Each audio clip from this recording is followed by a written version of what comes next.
ശബരിമലയിലെ സ്വർണ്ണമോഷണ കേസുമായി ബന്ധപ്പെട്ട് വരികയാണെങ്കിൽ അതിൽ വളരെ നിർണായകമായ നീക്കങ്ങളിലേക്ക് അന്വേഷണ സംഘം കടക്കുന്നു എന്നതാണ് ഏറ്റവും പ്രധാനപ്പെട്ട കാര്യം. ഈ മണ്ഡലകാലം തുടങ്ങുന്നതിന് മുൻപ് ഈ പ്രതികളെ സന്നിധാനത്തെത്തിച്ച് തെളിവെടുപ്പ് നടത്തേണ്ട കാര്യമുണ്ട്. അപ്പോൾ അത്തരത്തിലുള്ള നടപടികളിലേക്ക് പോകാനുള്ള തീരുമാനം. ഒപ്പം തന്നെ ഈ മുരാരി ബാബു, സുധേഷ് കുമാർ തുടങ്ങിയവരെ കൂടുതൽ ചോദ്യം ചെയ്ത് ഈ ഗൂഢാലോചനയുടെ സമഗ്രമായ വിവരങ്ങൾ തേടേണ്ടതുണ്ട്. ഉണ്ണികൃഷ്ണൻ പോറ്റിയോടൊപ്പം ഇരുത്തിയും അല്ലാതെയും ഒക്കെ ചോദ്യം ചെയ്യേണ്ട കാര്യങ്ങളുണ്ട്. അപ്പോൾ അത്തരത്തിലുള്ള നടപടികൾ അന്വേഷണ സംഘത്തിന്റെ ഭാഗത്ത് നിന്ന് നമുക്ക് മനസ്സിലാക്കാൻ കഴിയുന്നത് എന്താണ്?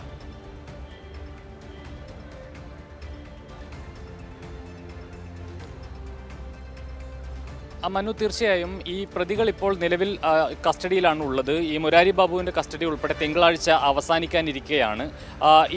ഇതിൻ്റെ ഭാഗമായി തന്നെയാണ് ഈ പ്രതികളെ 3 പേരെയും ഒരുമിച്ചിരുത്തിയുള്ള ചോദ്യം ചെയ്യൽ, അതുപോലെ തന്നെ വെവ്വേറെ ഇരുത്തിയുള്ള ചോദ്യം ചെയ്യൽ, അതിലേക്കാണ് ഇനിയിപ്പോൾ അന്വേഷണ സംഘം കടക്കുന്നത് എന്നുള്ളതാണ്. ഏറ്റവും നിർണായകമായ വിവരങ്ങൾ പലതും അന്വേഷണ സംഘത്തിന് ഈ വിഷയവുമായി ബന്ധപ്പെട്ട് ലഭിച്ചിട്ടുണ്ട്. അതിൻ്റെ ഭാഗമായിട്ടാണ് തുടർന്ന് അങ്ങോട്ട് ഓരോ അറസ്റ്റും വന്നിട്ടുള്ളത് എന്നുള്ളത് നമുക്ക് കാണാൻ കഴിയും. നിലവിൽ ഇപ്പോൾ ഏറ്റവും വലിയൊരു പ്രയാസം എന്ന് പറയുന്നത് മണ്ഡലകാലം ആരംഭിക്കാനിരിക്കുന്നത് കൊണ്ട് തന്നെ അവിടെ ശബരിമലയിൽ ഉൾപ്പെടെ എത്തിച്ചുള്ള തെളിവെടുപ്പ് വൈകിക്കഴിഞ്ഞാൽ അത് അന്വേഷണ സംഘത്തെ സംബന്ധിച്ചൊരു വലിയ ബുദ്ധിമുട്ടാവും എന്നുള്ളതാണ്. അതുകൊണ്ട് വളരെ വേഗത്തിൽ തന്നെ ഈ ചോദ്യം ചെയ്യൽ പൂർത്തിയാക്കി ഈ പ്രതികളെ ശബരിമലയിൽ എത്തിച്ച് തെളിവെടുക്കുന്നതിനുള്ള നടപടികളിലേക്കാണ് പോലീസ് കടക്കുന്നത്, പ്രത്യേക അന്വേഷണ സംഘം കടക്കുന്നത് എന്നുള്ളതാണ് നമുക്ക് മനസ്സിലാക്കാൻ കഴിയുന്നത്.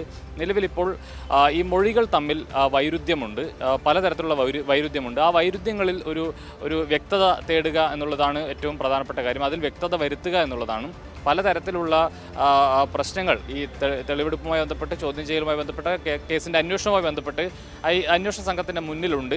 അതെല്ലാം, ആ കുരുക്കുകളെല്ലാം അഴിച്ചഴിച്ച് മുന്നോട്ട് പോവുക എന്നുള്ളതാണ് നിലവിൽ അന്വേഷണ സംഘം ശ്രമിക്കുന്നത്. അതിൻ്റെ ഭാഗമായി തന്നെയാണ് ഓരോരുത്തരെയും വെവ്വേറെ ഇരുത്തി ചോദ്യം ചെയ്യുന്നതും അതുപോലെ തന്നെ ഈ 3 പേരെയും ഒരുമിച്ചിരുത്തി ചോദ്യം ചെയ്യുന്ന നിലയിലേക്കുമുള്ള കാര്യങ്ങളെല്ലാം പോകുന്നത്. ഏതായാലും വളരെ കൃത്യമായ അന്വേഷണം തന്നെയാണ് പോകുന്നത്. SIT സംഘത്തിൻ്റെ അന്വേഷണത്തിൽ മറ്റ് പ്രശ്നങ്ങളൊന്നും കോടതി ഉൾപ്പെടെ കഴിഞ്ഞ ദിവസങ്ങളിൽ പറഞ്ഞിട്ടുമില്ല. കൃത്യമായ അന്വേഷണം തന്നെ പ്രത്യേക അന്വേഷണ സംഘം നടത്തുന്നുണ്ട് എന്ന കാര്യവും പറയുന്നുണ്ട്. ഏതായാലും ഈ വിഷയവുമായി ബന്ധപ്പെട്ട് നേരത്തെ മന്ത്രിസഭയുടെ അല്ലെങ്കിൽ സർക്കാരിൻ്റെ ഒരു പൊതു അഭിപ്രായം എന്ന് പറയുന്നത്, ദേവസ്വം മന്ത്രി ഉൾപ്പെടെ നേരത്തെ പറഞ്ഞിട്ടുള്ളത്, ഇതിൽ അയ്യപ്പൻ്റെ സ്വർണം കട്ടുകൊണ്ടുപോയ ഒരാളെയും വെറുതെ വിടില്ല, മുഴുവൻ ആളുകളെയും നിയമത്തിൻ്റെ മുന്നിൽ കൊണ്ടുവരും എന്നുള്ളത് തന്നെയാണ്.